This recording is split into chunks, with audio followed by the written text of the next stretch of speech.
Retro. And welcome everybody to another episode of the Animanicast.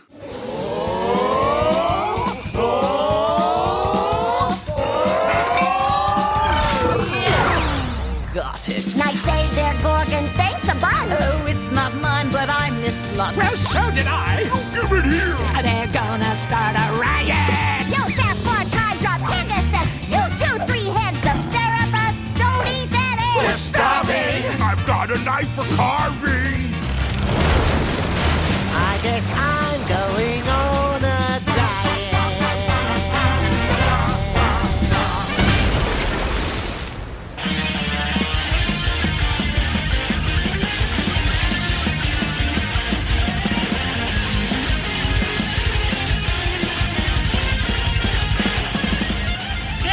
Welcome everybody once again to the Animanicast. This, of course, is the podcast that is dedicated to the animated television series Animaniacs, as well as other shows within the Rueggerverse, such as Pinky and the Brain, Tiny Toon Adventures, and Freakazoid. But today, we are talking about the penultimate episode of the second season of the Animaniacs reboot. That's right, we're talking about episode 12, season 2. We're going to revisit all the cultural references and gags that we can think of. And of course, in the end, we're going to give this episode a water tower rating. I am Joey, and joining me once again are my co-hosts. There's my brother Nathan. Any resemblance to actual persons, living or dead, is purely coincidental. I had to cross the country in Georgia. There's Kelly. Hello. Hello. You know, I should say hi, y'all. There you go. Hi, y'all. Well, we're almost towards the end of the second season of the reboot, and we'll have to, put a pin in all of our thoughts of how this season has gone. But I'm very much looking forward to the episode after next episode, which is going to be us kind of summarizing our thoughts and feelings of the second season, and maybe. Is that going to be that thing where you make us summarize it in like one word? Yeah, we'll rate our Yes. best episodes, and it'll be Won't fun. Won't that be fun, Kelly? She's looking forward to it so much. She's like, this sounds like homework. I don't like this. No, it always puts me on the spot. Like, Put you on the spot. It's called improv. I don't do that. Well, today's episode, the 12th episode here, it features Warner's arc, and then it features The Apology, and then Narf Over Troubled Water, and finally, the Warner's Vault. And if someone were to ask you about this episode in just a few words, what would you tell them, Nathan?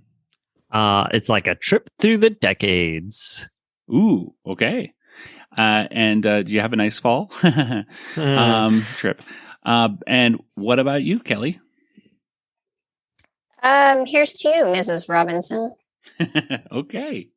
So episode 25, it premiered on November 5th of 2021. I don't know if you know this, folks, but it's true. It happened. So Nathan is here, and he's got a November 5th Facts theme song for us. Nathan, take it away. November 5th comes but once a year, and so we all have children cheer. Let's have the facts for this day here, and this is what I say to them. There are but 3 facts to the day, and each one is more interesting. And the song has lost its tune, and now you know the rest of Dune. That is all some like Nightmare Before Christmas kind of music right there. It was like a little eerie. I could see like that with a bell, like an organ behind it. That would be pretty spooky wooky. Well, Nathan, what are our facts for November 5th? I'm going to repeat at least one of these. Bro, that's fine. We're almost done. There's going to be a few repeats. Art Garfunkel was born on November 5th. And I was like, oh, I mean, I've said that before, but like, gosh, if you saved it. I know. I was like, so let's pretend I didn't say that like, okay, sounds good. 8 episodes ago or something. So speaking of Art Garfunkel, did you know in 1966, there was a homecoming weekend at Mundelein College in Chicago, and Simon and Garfunkel were booked to perform 2 shows and you could have seen him for $3. Wow. Wow. There's like an old clipping of that. I was like, oh, that's kind of cool. In 1967, there was a railroad crash, the Hither Green Railroad crash in the United Kingdom, killed 49 people, but among the survivors was B.G. Robin Gibb. So he's like a singer. Yeah, he survived this railroad crash. And some other things, there's some things in the 70s that happened in this episode. In 1978, Oakland Raiders' John Madden becomes the 13th coach to win 100 NFL games. So I was like, oh, I know John Madden. I've heard that name. I remember him. Yeah. Yeah. But just passed away a few months ago, or a month or two ago. Yeah. And all the kids said, "Oh no, my video game guy." I know. That's what he's most famous for. I think that will be for Madden. I'm so old. I remember when he was actually on the video game, and then I stopped really playing. I think we had like a version of Madden football that we would play. Yeah, and he would say like Gonzalez, and you'd be like, "Yeah, I named Speedy Gonzalez, that guy."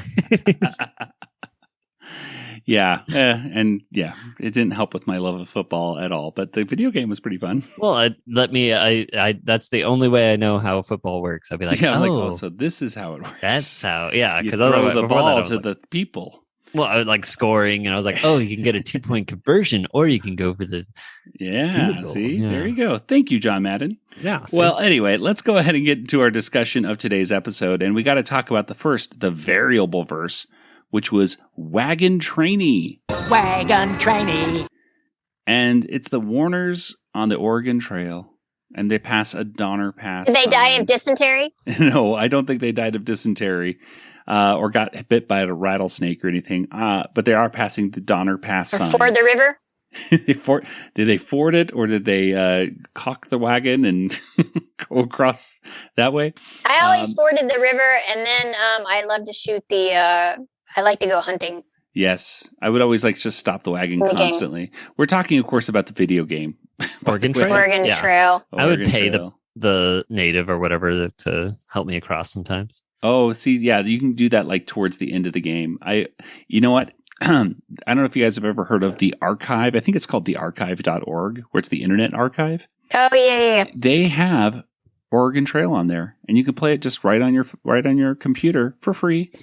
Like the old, classic versions of it. I think I tried to do Carmen Sandiego one time, and I couldn't figure out how it worked. Yeah, some games don't work so well on that, but Oregon Trail works pretty darn well on there. And I was having one of my students in my school play it. There's actually a great card game, by the way, too, called the Oregon Trail that you can get, I think, at Target or something for $15. And somewhere around here, I have a handheld version of the original Oregon Trail, like the Mac version, that's those little handheld arcade games. Oh, yeah. But this is like the Oregon Trail. So I guess what we're trying to say is we like the Oregon Trail video game. We got off topic again. But it's on topic because the Animaniacs. This is what happens when we record at night. Y'all know I get punchy. Exactly. So, and I had some Coca-Cola to keep awake. And oh no, she got the Coca-Cola in the veins. Coca-Cola. Well, anyway, Oregon Trail, check it out. But I don't know, anything else to say about this wagon training? The Donner Pass, of course, the Donner Party, not a party you want to go to. It was where the folks ate each other because they went the wrong way. Well, then there was a whole snow. They were snowed in or something. I don't know. Snowed in. I started reading. They thought they were going to take a shortcut, I think, is what the story goes. And then no, it was a bad way to go. And if they had just gone the normal way, the route was blocked by snow, and they were forced to spend the winter on the east side of the mountains. Yes, but it was already a well-known pass by then. It was discovered in 1844, really? And then this was in 2 years later. There was that whole thing, and then there was another incident in 1952 where it almost happened all again. But in 1952. Well, there was a whole passengers and crews aboard a train became stranded 17 miles west of the Donner Pass. But then there were some a snowplow came and helped them out. But now they were stuck there for 2 days or something. I don't know. Luckily, not long enough to eat each other. Yeah, I know. But I'm sure some people are look, this is what you do here. Is it going to happen again? When in Rome, you gotta do as the Guys. Romans do. Let's eat each other. Come on, folks. Cannibal the Musical, also a very good Oregon Trailish kind of movie by Matt Stone and Trey Parker, kind of dealing with that story, I believe. Sort of. I think it's Interesting. different. Anyway, Warner's Arc. Let's go ahead and talk about the first major segment. It's called Warner's Arc.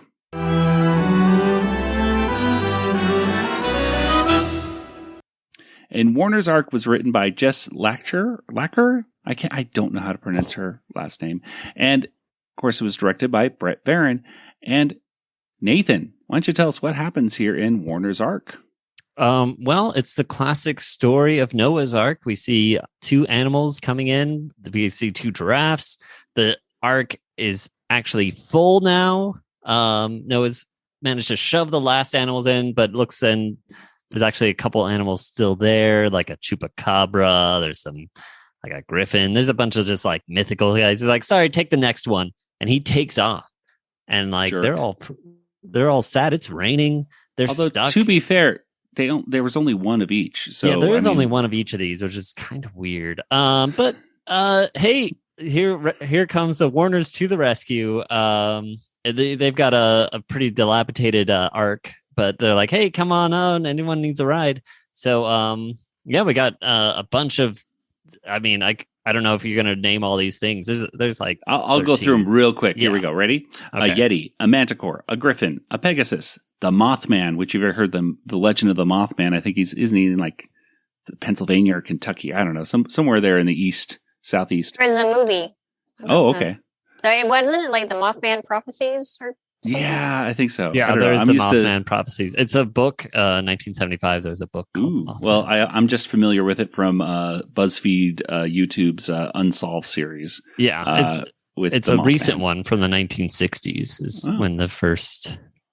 When the first sighting, it's kind of Yeah. weird things. It's kind of almost like imagine alien abduction stories, but with a Mothman chasing you instead of an alien Creepy. UFO. Anyway, Cerberus, the Phoenix, Hydra, a Centaur, a Minotaur, an Amphibina. I'm not familiar with that one. That's like a two-headed- They said Cerebus in the song, but isn't it Cerberus? Or I've always said Cerberus. Cerberus, The- Cerebus. I And think the I've heard of both. Amphibina is a two-headed dragon.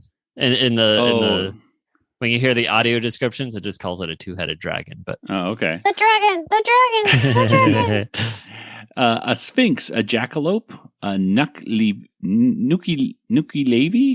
That's like a horse Ukulele? creature, I think. It's a weird, like, you just see it like walking in. I think that's the one. Yeah. It looks like a horseman, but it's like, oh, gross. It's a horse, man. Yeah. It's got Wouldn't that be a the centaur? cute weirdness. No, it's Um, like, yeah, it's more like bloody though, or something. Oh. I don't know. Oh, is that thing with the skull on top of it? Yeah, it's like a skeleton thing. So it's like, yeah, yeah, that was that's weird. that one. Yeah, not familiar with that one at all. A dragon, and that was Benedict. Benedict the dragon from season 1. A gorgon and a The chupacabra. chupacabra. Yeah, but That was he the- doesn't actually get on the boat. 'Cause Yeah, he's he gets killed before. killed. Ironically, the one that people talk about maybe the most of all those things was crushed. At any rate, and then Yeah. of course the egg, which we don't know what this egg is. So Yeah, so they've loaded all those creatures on, and then they look out, and there's still one egg out there, and like, oh no, Somebody left their kid. Ooh, you get some chops, some cheddar, some chopped ham, and you got yourself a classy little omelet station. Nobody puts baby in an omelet. This reminded me a lot of Futurama with Nibbler. a little bit. But yeah, so they're like, oh, we got to get this one egg inside. So they bring the egg in, and they're like, Wakko, of course, immediately wants to eat the egg because he's like, hey, I can make an omelet out of that. But no, Wasn't they're in Futurama. Didn't Bender want to eat him or something? probably, I don't know. I'm trying to remember. Like, did Bender want to eat Nibbler or kill him or something? I don't know. But anyway, Yeah, for some reason I think Bender did not like Nibbler, but let's watch that episode. yeah, that's okay. Very excited, by the later. way. New season is they're doing the voice work right now. All the cast And is they finally back. got everybody on board, right? Exactly. The Bender is Yeah. going to be John Mariano, what's his name? John Mariano's Bender, yes. Yeah, and he's back for it. Okay, cool. And what's also nice about this is that the original creative team and stuff is actually still behind it, like David X. Cohen and Matt Groening and stuff. They're actually still like doing stuff with the show, which shock that you can actually do that with shows that continue. Isn't that weird? Yeah. It's not just voice actors, I know. Anyway, let's go on. So we got all these characters in there. Yeah, we got all these characters, and Wakko wants to eat the egg, but Dot wants to find out who the egg belongs to. So they start singing a song about, is this egg yours? And they go through each of the creatures and ask them if it's their eggs, and each of them go like, no, but I am hungry, basically, and like, but I'll eat the egg. And Excuse me, ma'am, is this thing yours? It's just I saw those purple claws and couldn't help but notice they're the same shade as this shell. A griffin, huh? No way, Jose. Let's serve it poached with hollandaise. The egg is not for eating. We could fry it up as well. and then by the end, there's just a giant wave that, crashes on top of the boat, and the boat is destroyed. Everyone, I guess, dies. I don't know, because we don't see anyone. But I guess, these all mythical creatures, a lot of them are still around, apparently. So maybe they floated away, just like the egg floated away, and all the Warners floated to an island nearby, and they're actually burning the remnants of the ark in a fire to keep warm. The egg rolls up right to them, and they're like, oh, now let's just eat the egg. And now, like, everyone's on board with eating the egg, I guess. I don't know if Dot was necessarily, but yeah. The bad news was that it was hatching. And then the worst news. The worst news. No, so, the bad news is that, I don't know, whatever. Let's play the clip. Yeah. I guess I wasn't ready to be a mother. I should have spent some more time focused on my career. Or steering a boat. Potato, potato. Well, the good news is we saved the egg. The bad news is we're trapped on this desert island with no food. Which brings us back to the good news. We get to eat this egg. Which brings us back to the bad news. It's starting to hatch. So it seems like she's okay with it. Yeah, okay. But yeah, so but it hatches, and it's Chicken Boo. So that's nice. It's a baby. Super Boo. cute so Chicken Boo. Cute Chicken And I Boo. love how Frank Welker did like the voice, and voice of Nibbler, by the way. Frank Welker. I love how he did the voice of Chicken Boo, which compared to Good Warner Hunting, when I was like, I don't know if that's Frank Welker. This was definitely Frank Welker doing the Chicken Boo voice, and it sounded super cute. He this even is did a much younger better version. Chicken Boo episodes than Good Warner. Oh my gosh. I liked Chicken Boo in this one. Yeah, Chicken Boo was cute. And it's like, yeah, okay, cool. So this whole elaborate sketch was your origin story? Sorry you almost got eaten. Can I still eat the shell? When they crashed the ark, things got kinda dark, but the egg survived, now he's a chicken boo. So yeah, a super cute Chicken Boo, and that's how it ends with a little a new reprise to the Chicken Boo song about the Warner's Ark in it. So there you go. Yeah. Well, there are. I mean, we already talked about the references with all the monsters and stuff, but I guess the other big giant reference is probably the song. It's this kind of swing music of the late 90s, early 2000s. There was a big movement of the swing, and they had Big Bad Voodoo Daddy, which I owned their first album. Really liked it. And then there was, of course, Zoot Suit Riot by the Cherry Poppin' Daddies. And this is very much like that song. They even go to the point of saying riot and then rhyming it with diet. So there's also a great version by Weird Al called Grapefruit Diet. So I highly recommend that if you're not into other swing music. But what did you guys think about this first? I guess this is a revisit of course, Noah's Ark. We saw it with the hippos in Noah's Lark. Mm-hmm. And yes. one more reference. Of course, we had Nobody Puts Baby in the Omelet, spoofing Dirty Dancing. They also talk about Steve Carell. Of course, Dirty Dancing, No One Puts Baby in the Corner, which I've never seen.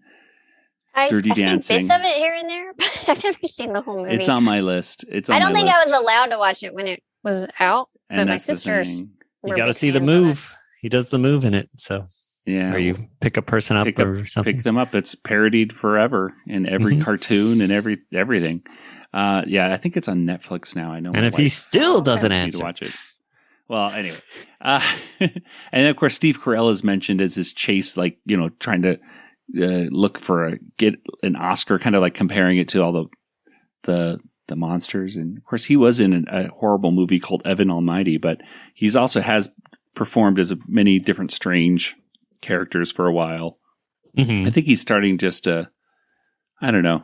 I think he kind of gave up on that, and I think he's just kind of doing more comedy stuff for the most part. But he's an interesting guy. I think he's a very talented actor. He can do drama and he can do comedy equally well, I think. That's it for cultural references. What did you guys think about the today's first cartoon? Kelly, let's start with you. Well, I couldn't help but compare it to Noah's Ark. Yeah. Because Noah's Ark is amazing and it has Indiana Jones in it. And a reference to melting Nazis. So, I mean, you cannot beat that for anything. But, and at first, I didn't like the song at all. But as it progressed, I don't know, it got a little catchier. Mm-hmm. And I thought it sounded more like a jazz kind of song, but that just goes to show what I know about music that's not movie soundtracks. But I thought it got a little better as it went on, and I loved the Chicken Boo reveal. Yes, which was spoiled to me very early on. Oh no, it didn't. Yeah. I wasn't spoiled. Yeah, Chicken Boo. Chicken Boo. Well, it's kind of hard when and I'm usually the one that's do the Animaniacs social stuff. So anything that happens with stuff like that is spoiled pretty early on. And so even though this was the first time we actually watched the episode, I knew that was going to be the inside the egg. So, but whatever, it was still cute. I still like Chicken Boo at the end. It was kawaii Chicken Boo. Yeah. Nathan, any moments in this that made you laugh? Things you liked? Yeah, I mean, I enjoyed the song and everything. I liked the learning about monotremes. The echidnas and the platypus. It kind of bothered me that Yakko was like telling Dot there's no way a griffin would have an egg unless it's a monotreme, and then later they go to a manticore and Yakko asks the manticore, is this egg yours? And I was like, if you don't think a griffin can have an egg, a griffin is like half bird. And then you go to a manticore who's like lion and scorpion. And you're like, well, maybe a lion scorpion would have an egg. What are you? That got me a little angry. But other than that, I liked seeing Benedict. Was a fun, having him come back and say some lines was fun. Yeah. I like the song too. I like this song. I mean, like I said, it put me in the mind of Big Bad Voodoo Daddy kind of swing songs. I liked that kind of stuff when it was popular, just because I thought it was cool. And it was so popular, even at Disneyland, they would have swing nights where people would dance at under the gazebo and stuff and dress up all nice. I remember. Wasn't that about the same time that ska was really big? Yeah, I was into the only ska band I was into was the Aquabats. I really liked them. And, I had a friend that was in a ska band. Is the only real reason I know anything about Did you ever have to knock on wood? Because I knew someone that did. Heard it wasn't good. That's funny. Musical reference. But yeah, what was the other? Oh, Squirrel Nut Zippers. Not really. Oh, I've heard them. Not really swing necessarily, but man, I just loved them. And I saw them recently, a year or two ago. I was like, oh, they're in town. I went and saw them. There's only one person left that actually was in the original band. It was still nice, but it kind of felt like when I found out everyone was different, I was like, oh, this is more like a cover than necessarily the band. But still, I love them. What's the name of the band? Squirrel Nut Zippers. The band on stage. Ooh. That's funny. Anyway, moving on, I guess. Let's go ahead and go to the apology. You guys, we've been busy traveling, but we wanted to take a moment to talk to you, our fans. I know we've disappointed everyone on the internet, so we wanted to apologize to the internet. We are so sorry, you guys.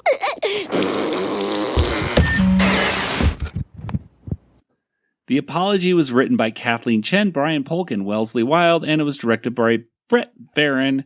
And this is just kind of parodying YouTube apologies where like influencers say or do something horrible, and then they just go, I just want to say, hey, everybody, please don't unsubscribe, and please pay me money.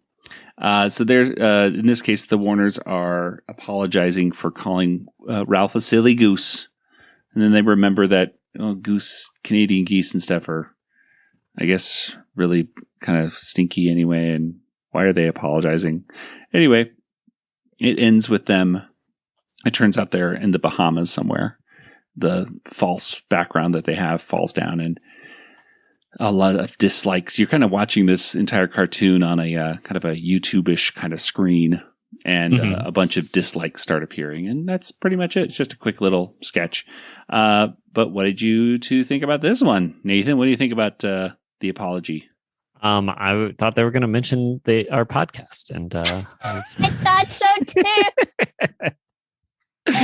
Oh, I'm glad they did. And no, I don't know if we want that publicity. Exactly. I'm like, oh no, it was fun. I liked seeing the likes going up, and you could see them, and they just kind of start tapering off, and then you can apparently remove your like and turn it into a dislike. I guess I don't know, but I think you can do that in real life, can't you? I guess. I mean, I assume so.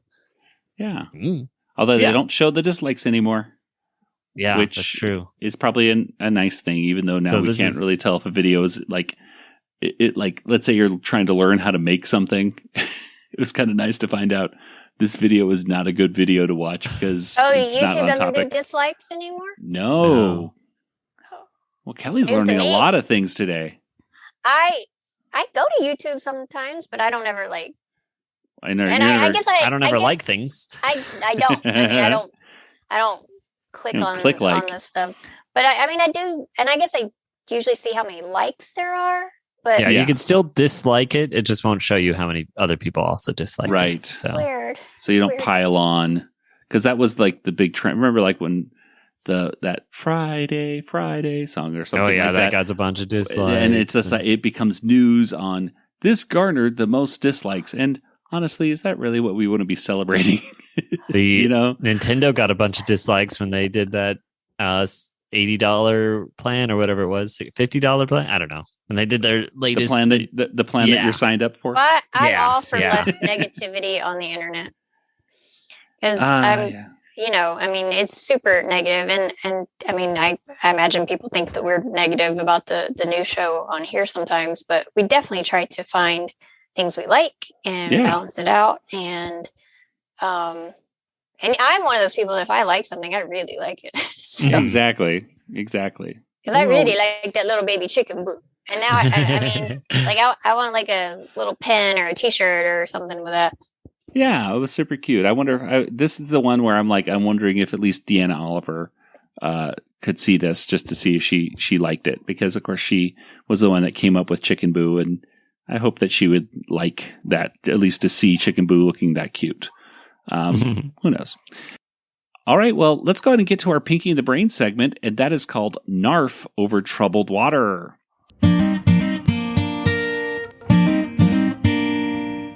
And Narf Over Troubled Water was written by Kathleen Chen and Brian Polk, and it was directed by Katie Rice. Let's see, Kelly, why don't you tell us what happens here in Narf Over Troubled Water? Okay. Well, this is one of those where Brain's going to use music to hypnotize people, and he's going to do it on television. So it's kind of like it made me think of, it was sort of a combination of Bubba Boba Brain and Big Ears Noodle Noggin. Yeah, that's the Whatever Noodle the name Noggin of from Noodle Noggin from the Christmas special. Yeah, I thought the same thing. No, not the Christmas special. The like the Noodle Noggin was kind of like it hypnotized them. Yeah. And But- the Big Ears Noodle Noggin, the 1950s version, which I guess this is back Yeah, in but time. whichever name, I can't remember the name of the Animaniacs episode, the Pinky and the Brain segment, Big Ears Noodle Noggin are in. So anyway, but this is going to be black and white TV sets, and he's focusing on like the dad of the family, and so when the signal starts to go out, the dad's going to get up and like hit the TV to get it all straightened out, and that's when he's going to hypnotize the father. And so with the father hypnotized, everybody else is going to look to Brain as being the parental unit. Egad, Brain, that sure sounds like a bunch of nonsensical mumbo-jumbo. But I'm sure it's not, and you've done a lot of research into how black and white TV works in this time period. Indeed I have, Pinky. When Father rises from his recliner to bang the TV back into working order, he will find that the slightest touch will put him into a state of prolonged electro paralysis. With America's fathers neutralized, our nation's youth will turn to me for paternal guidance. Oh, good. I have some questions about my changing body. Which is very patriarchal. I thought so too. Like, the mom's not going to do anything, Brain? Come on. I mean, it's like what, the 1950s, or 1960s. So, I mean, I guess true to life. I don't know. Yeah, so I still think women would pick up the slack in that case. But I mean, yeah. my mom would have, I'm sure. Yeah. I mean, she was a single mom, not in the 60s, but at some point. But before I was born. And so he's gonna make some music, and so he's going to like a open mic night and he's trying to write his lyrics and freaking out, and Pinky's sitting there and talking about the food. And Blast! Why did I leave writing lyrics until the last minute? What rhymes with anaerobic cell respiration? Oh, you'll be fine, Brain. Here, maybe one of these crackers will settle your stomach. Pinky, those are rocks. Well, that explains why my tummy feels like it's maracas. so they kind of wing it and they go up on stage, and Pinky starts singing the song, and it's really interesting, really catchy. I'm on and gone, and the cupboard bare and empty. Now then, what to eat? Grazing at the table, no one say no, and I didn't have to spend a speck of dough. I ate a rock, 'cause I missed breakfast. I ate a rock, 'cause I missed breakfast. And it tasted bad, a little bland and chalky. It gave me tummy troubles all night long, oh dear. He has these poor fools thinking it's a profound metaphor, but it's not. He just has pica, nothing more. He ate a rock. He's like a dumpster. Narf. He ate a rock. I'm just like a dumpster. They become really popular, and he introduces himself as Narfunkel, like Simon and Garfunkel. And then they become really popular, and they start opening shows all over the place. And then they get on the Ed Sullivan Show. So it's on the Ed Sullivan Show that Brain wants to be on the TV. And Ed Sullivan was like super, super popular TV show host back in the day. He had Elvis Presley and the Beatles and helped catapult them to fame or bigger fame. And so Brain's going to follow that same path. And he and Pinky kind of get in a fight. They're touring and they're hanging out with hippies and stuff. And Pinky's really loving the lifestyle. And they love Pinky. Stop harshing on Narfunkel, man. Yeah, especially because I'm the one who wrote all the song words. They're called lyrics. And don't forget who created the tune. Your computer? Oh, hang on. I don't know who this computer guy is, but if he's doing all the work, then why do you need this uptight square? Oh, come on, guys. Binksy, Catfish Joan, we're all travelers on this journey together, right?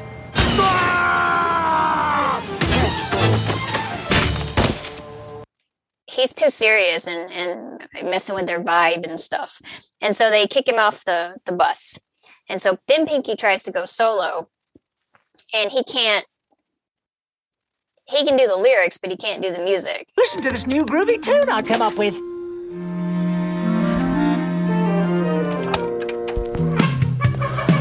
Denver omelette, syrup over hollandaise, squirt of ketchup This on is the terrible.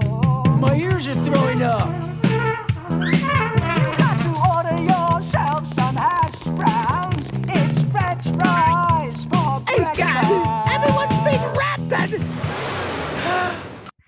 So he's sad.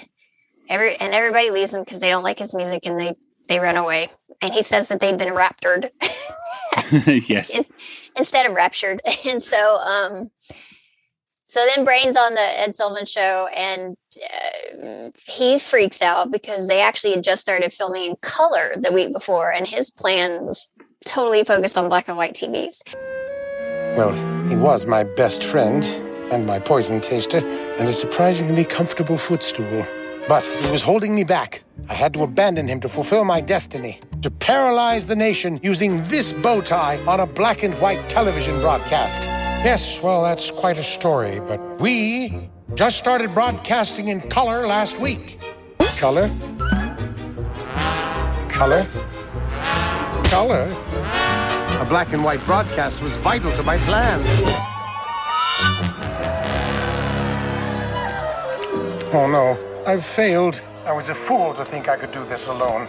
I never thought I'd miss the days of Pinky and the... So he's freaking out. He's panicking. He misses Pinky, and he actually acknowledges that he misses Pinky. And then Pinky shows up, and they run to each other, and everybody got angry at Brain and started chasing him and smashing muffins and everything. And then they start running, and Brain gets like this cloth on his head, kind of looks like a wedding bell or something.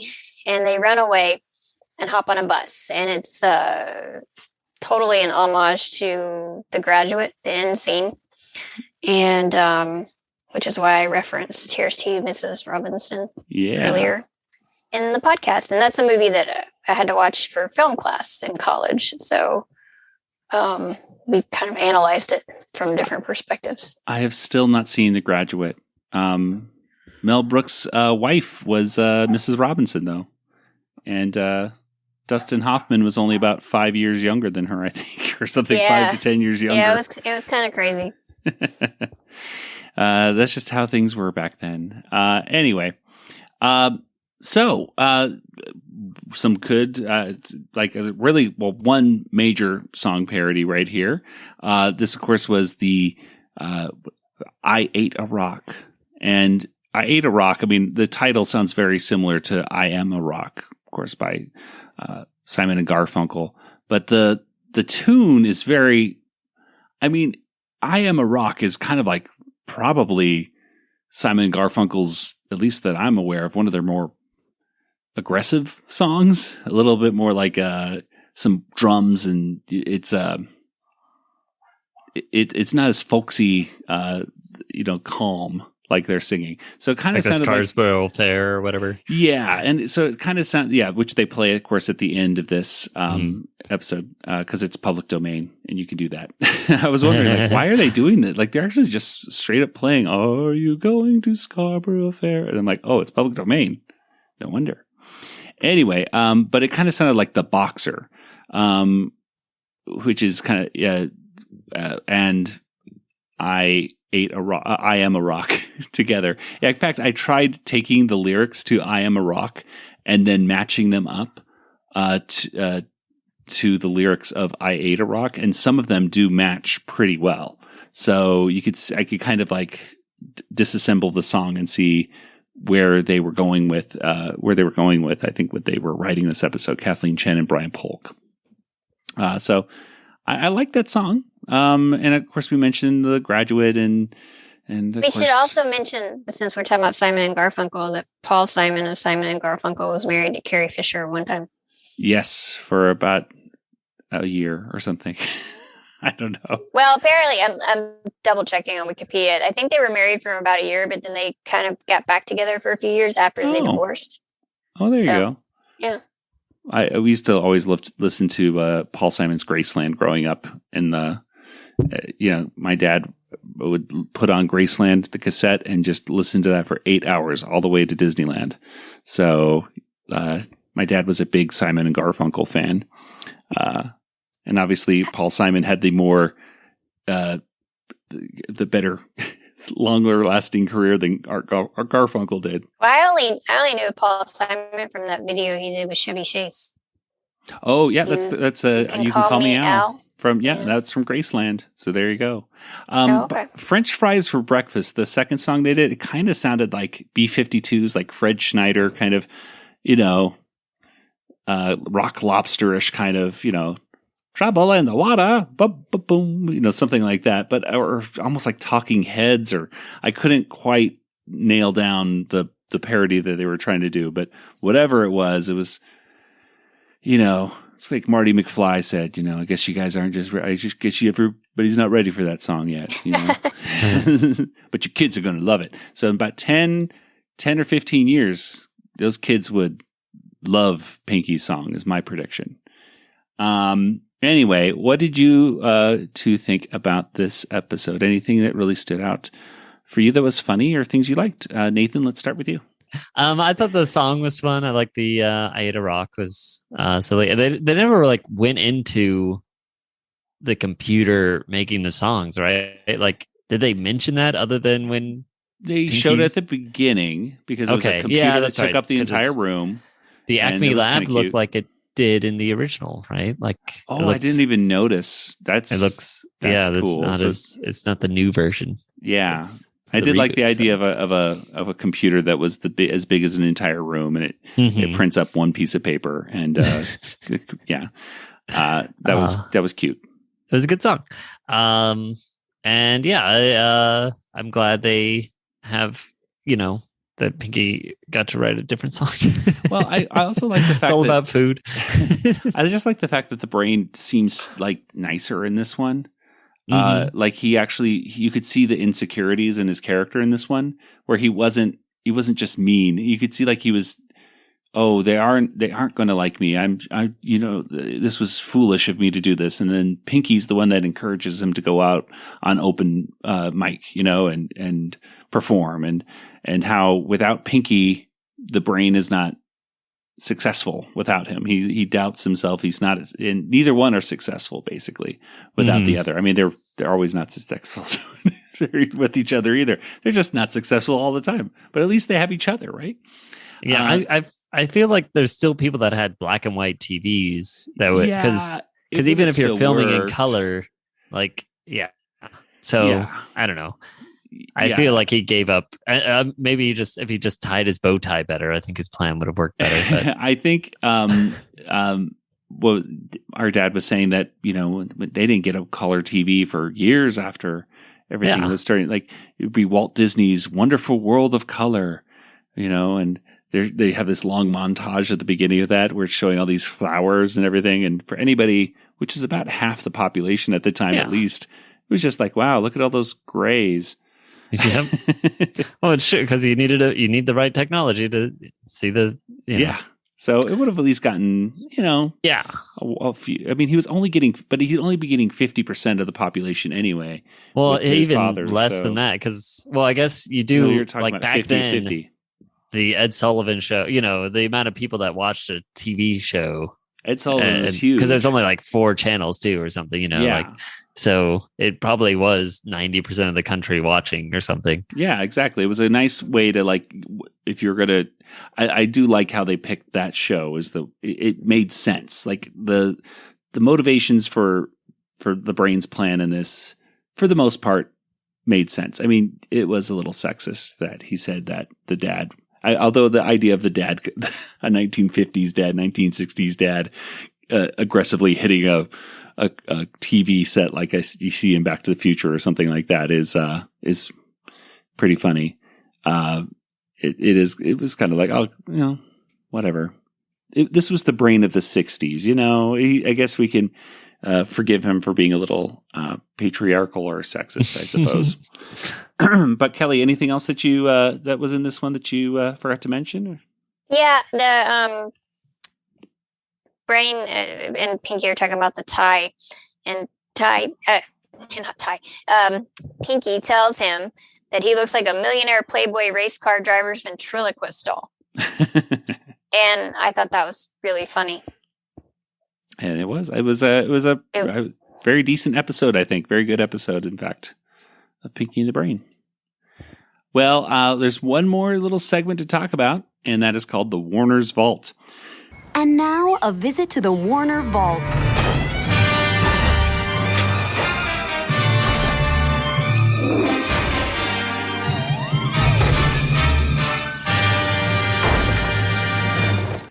The Warner's Vault was written by Wellesley Wild and Jess Slasher, and it was directed by Katie Rice. And this is kind of, the Disney Vault.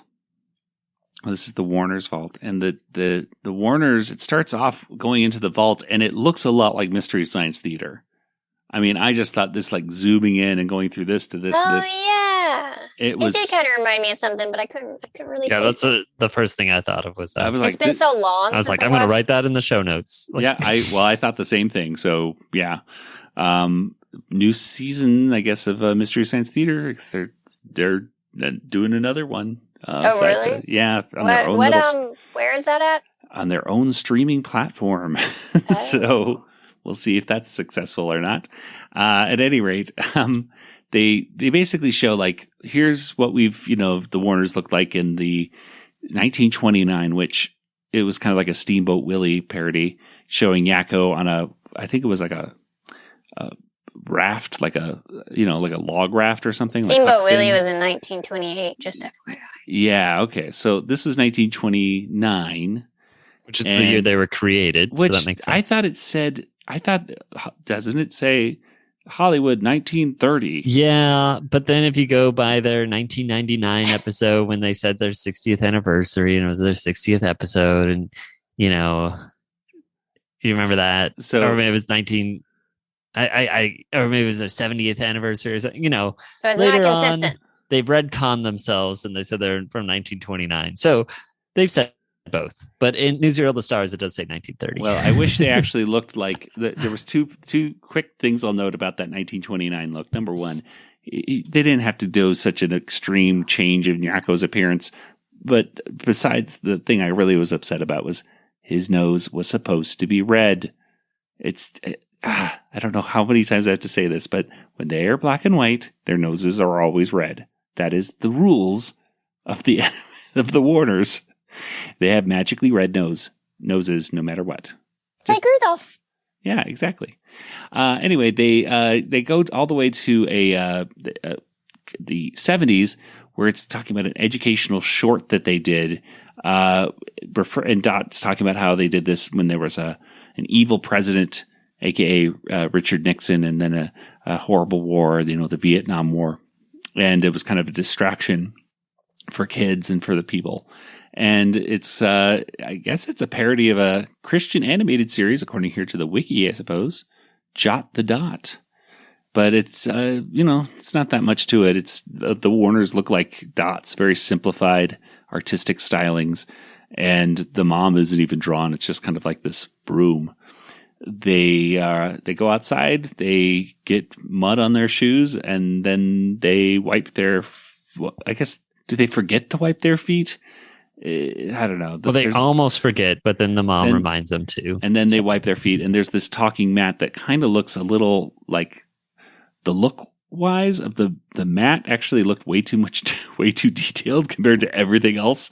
But the mat loves eating dirt. Always wipe your feet on the mat when you come into the house.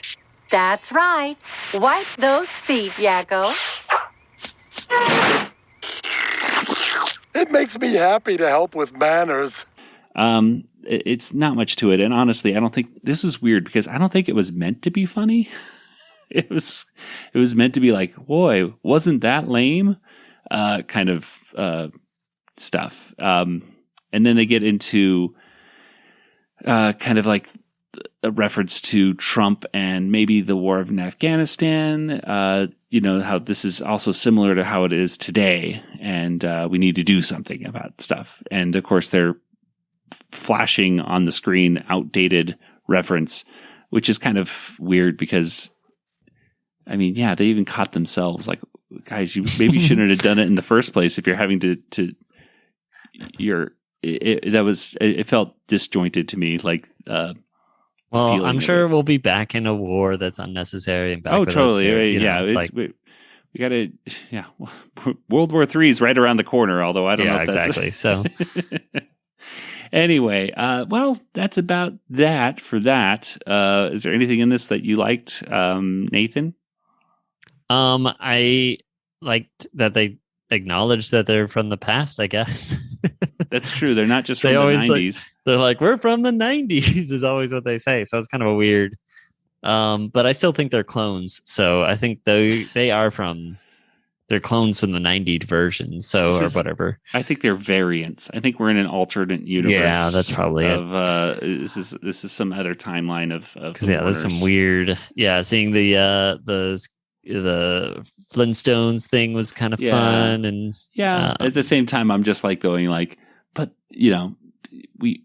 it's again, that's why I'm just going to say this is variant Animaniacs stuff going on, because we've already seen that the Warners haven't really changed like that. And I know, or like, I know it's just for a joke, and I know it's like silly, a joke. But it's a joke. Jokes are jokes. Not they didn't watch the cartoon before they aired it. It's not their fault. So yeah, well, yeah.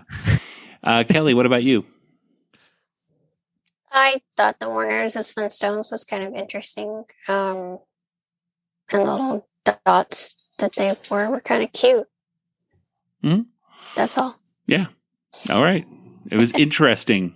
Well, I guess with all of that, let's go ahead and get to our water tower rating.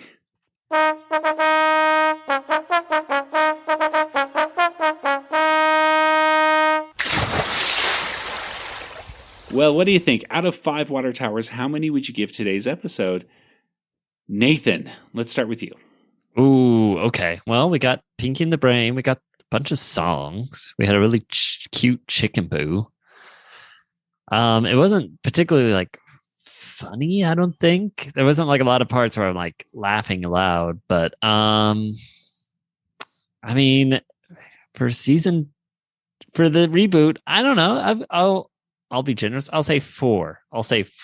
We got some songs that weren't terrible, and the plot to take over the world was fun, and they apologized for any reason I would not like them. So yeah, 4 out of 5. All right. And Kelly, what about you? It's funny that he goes with 4 because that's what I was going to choose. Also, for the season, it was a particularly strong episode. The Pinky and the Brain had a really classic feel to it. The storyline felt true to the characters, I think, and it had some funny moments. I hardly ever laugh out loud, but I thought there were some cute moments, and Pinky was particularly good in this episode, and then the Chicken Boo reveal was really almost jaw-dropping. I was so surprised. I had no idea. I almost expected to see like maybe a baby Plucky or something. I mean, I knew I had a feeling it was going to be something interesting, but that would be a baby. Yeah, yeah, and so I was excited to see Chicken Boo, and then they even did the music and everything to go along with his appearance. All right, well, 4 for you, and I was going to give I was on the fence. Like I was like 4 or 3.5. I know we can't do a 3.75. We could. Haven't we done that before? I don't think so. I thought we've split it up. Well, I'm in the sake of triple agreement, I'm going to go ahead and say a 4 as well for a triple agreement.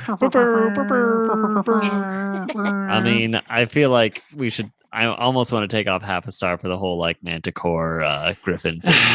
Well, I almost wanted to take off half a star just for the side things, because like the Warner Vault one and the Apology thing. It's like those really were. I felt like bad. Like it felt like a waste of time. I would have preferred a Starbucks and Mindy one to like fill those spots. That's true. Yeah, Starbucks and Mindy instead of Starbucks and Cindy. I would agree with that too. Get Mindy in there. That'd be funny. Okay, lady. Let's go ahead and get to our contact information. Nathan, where can people find you online? Well, I'm on Twitter, for instance. Django FT, that's me. All right, and Kelly, what about you, for instance? Also on Twitter, Yoda Princess, YODA-PRNCSS. All right. Well, as for the Animanicast, we are on Twitter and Facebook and Instagram and other stuff. And of course, you can go to animanicast.com to see our archives over at retrozap.com. And we are a proud member of the RetroZap Podcast Network. You can go over to retrozap.com for fantastic podcasts and articles every single day. Head on over to our Discord. You can talk with us and other members of the RetroZap team. You can get a welcome link by going to discord.animanicast.com. And if you are a super fan of us and you'd love to support us, which we'd love for you to support us, head on over to patreon.com/Animanicast. We have fantastic, and I really do mean fantastic commentaries with, of course, Tom Ruegger, the creator of Animaniacs, and even some folks like Peter Hastings, who just sat down with us and did some fantastic commentaries as well. Plus some just bonus audio just of us talking about stuff before we record this show. So you can get some great different tiers, and you won't cry over them because it's good stuff. Well, that'll do it for today's episode. So for Nathan and Kelly, this is Joey saying good night, everybody. Good night, everybody. Good night, everybody.